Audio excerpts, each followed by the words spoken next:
Hey everyone, आज हम बात करने वाले हैं इंडियन हिस्ट्री की मोस्ट ब्यूटीफुल क्वीन महारानी गायत्री देवी के बारे में। गायत्री देवी का जन्म 23 मई 1999 को लंदन में हुआ था, एक हिंदू रॉयल फैमिली में। वो कूच बेहर बंगाल रीजन की राजकुमारी थी। गायत्री देवी चाइल्डहुड से ही रॉयलिटी से घिरी हुई थी, क्योंकि उनके अंकल की डेथ के बाद उनके फादर वहाँ के नेक्स्ट किंग बने थे। उनका पूरा बचपन रॉयल लाइफस्टाइल में गुजरा। बिग प्लेसेस, ग्रैंड इवेंट्स और ब्रिटिश इरा के लाइट इन्वायरमेंट। गायत्री देवी ने अपनी अर्ली स्कूलिंग लंदन में की थी, फिर हायर एजुकेशन के लिए वो स्विट्ज़रलैंड गई थी। उन्हें हमेशा से एडवेंचर और आउटडोर एक्टिविटीज़ पसंद थी। गायत्री देवी को हॉर्सेस से डीप लव था। वो एक बहुत अच्छी राइडर थी और साथ ही में पोलो भी खेलती थी, जो उस टाइम में रॉयल फैमिली का फेवरेट स्पोर्ट होता था। उन्हें शिकार पर भी जाना बहुत ज़्यादा पसंद था, जो उस टाइम पर रॉयल ट्रेडिशन माना जाता था। उनका एक और बड़ा पैशन था कार्स। उन्हें यूनिक क्लासिक कार्स कलेक्ट करना बहुत पसंद था। इंडिया की पहली मर्सिडीज़ भी गायत्री देवी ही लेकर आए थे, एंड ऑफ कोर्स उनकी कार कलेक्शन को देखकर लोग उनके रॉयल टेस्ट का पता कर सकते हैं। जब गायत्री देवी सिर्फ 12 साल की थी, तब सवाई मानसिंह पोलो मैच के लिए कोलकाता आए और उनके घर रुके थे, और वहीं इनकी पहली मुलाकात हुई थी। और फिर काफ़ी सालों बाद 1940 में गायत्री देवी और सवाई मानसिंह की शादी हुई, जो उस टाइम की मोस्ट क्लासी वेडिंग्स में से एक थी। एंड 1949 में उनके घर एक बेटे का जन्म होता है, प्रिंस जगत सिंह का, जिनको उनके अंकल की तरफ से राजा और विसारदा का सब्सिडियरी रॉयल टाइटल मिला था। प्रिंस जगत सिंह ने 1978 में मोम राजावोंग प्रिय नंदना रांगसित से शादी की, जो थाईलैंड की रॉयल फैमिली से बिलोंग करती थी। आगे चलकर इन कपल को 2 बच्चे हुए, प्रिंसेस ललिता कुमारी और Prince Devraj Singh. But unfortunately काफ़ी यंग एज में ही 1997 में प्रिंस जगत सिंह का देहांत हो गया, जिससे गायत्री देवी काफ़ी इमोशनली अफेक्ट भी हुई थी। ब्रिटिश फोटोग्राफर सेसिल बीटन ने गायत्री देवी के फ़ोटोज़ वॉग मैगज़ीन के लिए शूट किए। उन्होंने उन्हें one of the most beautiful women in the world भी कहा। पर इंटरेस्टिंग बात यह है कि गायत्री देवी खुद कहते थे कि मुझे खुद में कभी इतना ब्यूटीफुल फील नहीं होता। 1962 में जैकी कैनेडी भी इंडिया टूर के दौरान उनसे मिली, एंड उनकी ग्रेस, सिंपलिसिटी एंड एलिगेंस से बहुत इम्प्रेस हुई थी। एजुकेशन के लिए भी गायत्री देवी का कंट्रीब्यूशन बहुत बड़ा था। उन्होंने जयपुर में 2 इम्पोर्टेंट स्कूल शुरू किए, महारानी गायत्री देवी स्कूल और महाराजा सवाई मानसिंह विद्यालय। दोनों स्कूल्स आज भी जयपुर के बेस्ट इंस्टीट्यूशंस में से काउंट होते हैं। 1962 में गायत्री देवी ने फर्स्ट टाइम पार्लियामेंट में इलेक्शन में स्टैंड लिया था, जयपुर लोकसभा सीट से। And guess what, massive victory. Total 2,46,516 votes में से 1,92,909 वोट्स सिर्फ उन्हीं के नाम थे। ये एक रिकॉर्ड ब्रेकिंग विन थी। उन्होंने ये सीट 1967 और 1977 में भी होल्ड की थी एज ए पार्ट ऑफ स्वतंत्र पार्टी, जो राजा गोपालचारी ने स्टार्ट की थी। तब वो पार्टी ओपनली कांग्रेस के अगेंस्ट खड़ी होती थी।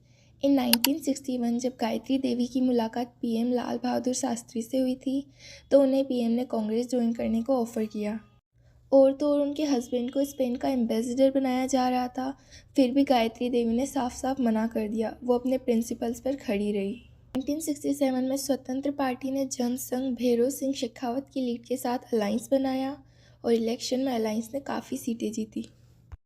असेंबली इलेक्शन में गायत्री देवी मालपुरा से हार गई थी, दामोदर लाल व्यास के अगेंस्ट, पर लोकसभा इलेक्शन फिर भी उन्होंने ही जीता। सन 1971 में सारे रॉयल टाइटल्स और प्रिविलेजेस ऑफिशियली एंड हो गए थे। जुलाई 1975 में गायत्री देवी को COFE-POSA एक्ट के अंदर टैक्स वायलेशन के चार्जेस में तिहाड़ जेल भेजा गया। उन्होंने वहां लगभग 5.5 महीने बिताए।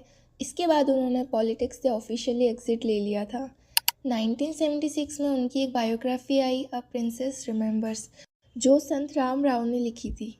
बाद में ये मराठी में भी पब्लिश हुई। उनकी लाइफ पे एक डॉक्यूमेंट्री भी बनी, memories of a Hindu princess. Late 1999 में रूमर्स आने लगे कि गायत्री देवी फिर से पॉलिटिक्स में अपना कमबैक कर सकती है। कुछ बहर की कांग्रेस पार्टी ने उन्हें लोकसभा के टिकट भी ऑफ़र किए, बट उन्होंने उस ऑफ़र को कम्प्लीटली इग्नोर कर दिया। वो दोबारा कभी पॉलिटिक्स में नहीं आई। गायत्री देवी का रॉयल बैकग्राउंड काफ़ी यूनिक था। वो खुद राजपूत नहीं थी, बल्कि बंगाल के कूच बेहर डायनेस्टी से बिलोंग करती थी। उनके फादर द महाराजा जितेंद्र नारायण और मदर थी महारानी इंदिरा राजे, जो बड़ौदा के फेमस गायकवाड़ डायनेस्टी की प्रिंसेस थी। उनके paternal grand parents the Nripendra Narayan भूप बहादुर और सुनीता देवी। सुनीता देवी ब्राह्मो समाज की मशहूर सोशल रिफॉर्मर केशव चंद्र सेन की डॉटर थी। उनकी सिस्टर ईला देवी ने त्रिपुरा की रॉयल फैमिली में शादी की और यंगर सिस्टर मेनका देवी देवस स्टेट की रॉयल फैमिली में मैरिड थी। इन सब रिलेशंस की वजह से गायत्री देवी इनडायरेक्टली इंडिया के सारे रॉयल हाउसेस से कनेक्टेड थी। कोटा, सावंतवादी, अकालकोट, देवस, संदूर, तेरी गढ़वाल, मयूरभंज, धर, कोल्हापुर, लोनावला, बारिया और प्रयागपुर, ये सब इंडियन रॉयल्स में काफ़ी नॉर्मल था। मैरिज अलाइंसेस के थ्रू सब इंटरकनेक्टेड होते थे। 17 जुलाई 2009 को गायत्री देवी को संतोखबा दुर्लभ जी मेमोरियल हॉस्पिटल जयपुर में एडमिट किया गया और सैडली 29 जुलाई 2009 को 90 साल की एज में उनका देहांत हो गया। उनके जाने के बाद भी आज भी उनकी फैमिली एक इम्पोर्टेंट लीगल बैटल लड़ रही है। 1975 में गवर्नमेंट ने उनके पास से 800 kg गोल्ड सीज किया था। गोल्ड कंट्रोल एक्ट 1968 के हिसाब से गोल्ड की पोजीशन इलीगल बताई गई थी। 2012 में सेंट्रल गवर्नमेंट के काउंसिल एस.के. दुबे ने दिल्ली हाई कोर्ट में बताया कि रॉ गोल्ड रखना लॉ के खिलाफ था।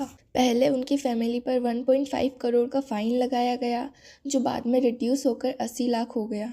आज भी उनकी फैमिली वो 800 किलो सोना वापस लाने की इलीगल फाइट लड़ रही है। रानी गायत्री देवी के जाने के बाद भी उनकी कहानी वैसे ही चमकती रही जैसे उनकी मुस्कान थी, हल्की सी पर दिल में गहरी उतर जाने वाली।